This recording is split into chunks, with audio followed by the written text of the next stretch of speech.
एक छोटी कहानी सुनिए। शीर्षक है रोशनी के पंख। ननकू की गुमटी पर थोड़ी देर गपशप करके सुखीराम अपनी झोपड़ी में लौटा तो देखा कि चिमनी की रोशनी में काशी अब तक पड़ रहा था। सो जा बेटा, बहुत रात हो गई है। सुखीराम ने बेटे के कंधे पर हाथ रखते हुए कहा। दादा, थोड़ा सा और पढ़ना है, कल तिमाही टेस्ट है। गुरुजी ने कहा है इस परीक्षा के नंबर भी वार्षिक परीक्षा के रिजल्ट में जुड़ेंगे। चिमनी के उजाले में अपनी किताब के पन्ने पर नज़र गड़ाए काशी ने कहा। तभी हवा का तेज झोंका आया और चिमनी की लो फड़फड़ाने लगी। किसी तरह काशी अपने हाथों एवं किताब की आड़ करके चिमनी को बुझने से रोकने की कोशिश करने लगा।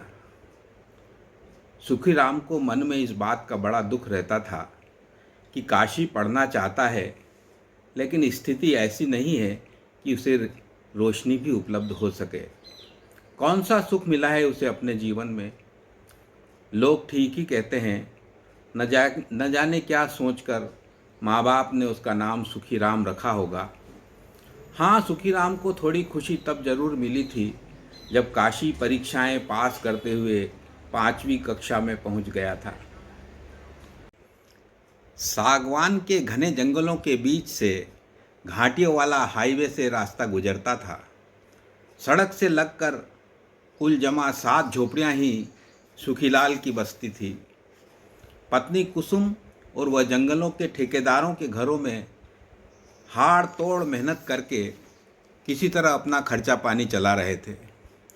ठेकेदार के परिवार और उनके रहन सहन को देखकर सुखीराम को इतना तो समझ में आ गया था कि अपने बेटे काशी को वह स्कूल में ज़रूर डालेगा। पढ़ लिख गया और लिखा पढ़ी का साफ सुथरा काम धंधा मिल जाए तो उसकी तरह खून तो नहीं चलाना पड़ेगा। जब सरकार ने उसकी बस्ती से थोड़ी दूर स्कूल खोला तो सुखीराम ने आगे बढ़कर काशी का दाखिला करा दिया। आदिवासी बच्चों को पंचायत और जिले का शिक्षा विभाग भी सहयोग कर रहा था।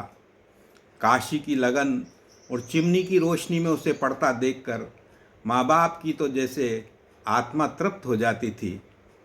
ऐसे में यह हवा, न जाने कब उसकी बस्ती में बिजली आएगी, न जाने कब काशी बल्ब की तेज रोशनी में पढ़ाई कर सकेगा। उस दिन बस्ती से लगी हुई पहाड़ी के आसपास गहमा गहमी दिखाई दे रही थी। बड़े बड़े पंखों के आकार के कुछ यंत्र तथा विशालकाय खंभों के हिस्से ट्रकों पर लाद कर पहाड़ी के ऊपर पहुंचाए जा रहे थे। एक ट्रक वाले से सुखीराम ने जानना चाहा तो पता चला कि पहाड़ी पर हवा से बिजली बनाने की मशीनें लगाई जा रही हैं। एक बार फिर सुखीराम को खुश होने का अवसर मिल गया। चलो अच्छा रहा, अब अपनी ही पहाड़ी पर हवा से बिजली बनेगी। अपना काशी बिजली के बल्ब की रोशनी में पड़ सकेगा। थोड़े दिन बाद एक बार फिर पहाड़ी पर हलचल दिखाई दे रही थी। ऊपर तक जाने वाले रास्ते को रंग बिरंगी झंडियों से सजाया जा रहा था। पहाड़ी पर अनेक दैत्याकार पंखे रावण के पुतलों की तरह खड़े हुए थे।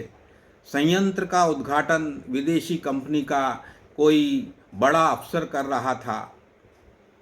प्रदेश के कोई मंत्री भी इस अवसर पर मौजूद रहने वाले थे। ननकू की गुमटी पर खड़े सुखीराम और उसकी बस्ती के लोग बड़े कौतूहल से सारा नज़ारा देख रहे थे। पटाखों की गूंज और रंगीन गुब्बारों के आकाश में उड़ते ही विशाल काय पंखे हवा के प्रवाह से घूमने लगे और शायद मशीनों ने बिजली बनाना शुरू भी कर दिया होगा। सुखीराम की बस्ती से होकर गुजरने वाली हवा के प्रवाह से पहाड़ी के पंखों को घूमते हुए 2 साल बीत गए। सुखीराम समझ ही नहीं पा रहा था कि उसकी हवा, उसकी पहाड़ी की मदद से बनने वाली बिजली आखिर उसकी बस्ती और उसकी झोपड़ी तक क्यों नहीं पहुंच पा रही है। कहाँ उड़ गई पवन ऊर्जा पंख लगाकर। कल काशी की 8वीं कक्षा का इम्तिहान है। हवा का झोंका एकाएक फिर आया, चिमनी की लौ फिर लहराई। एकाएक हवा का झोंका फिर आया, चिमनी की लौ फिर लहराई। लेकिन काशी ने अपने दोनों हाथों से बुझने से उसे बचा लिया था। रोशनी के पंख, ये थी कहानी रोशनी के पंख। धन्यवाद।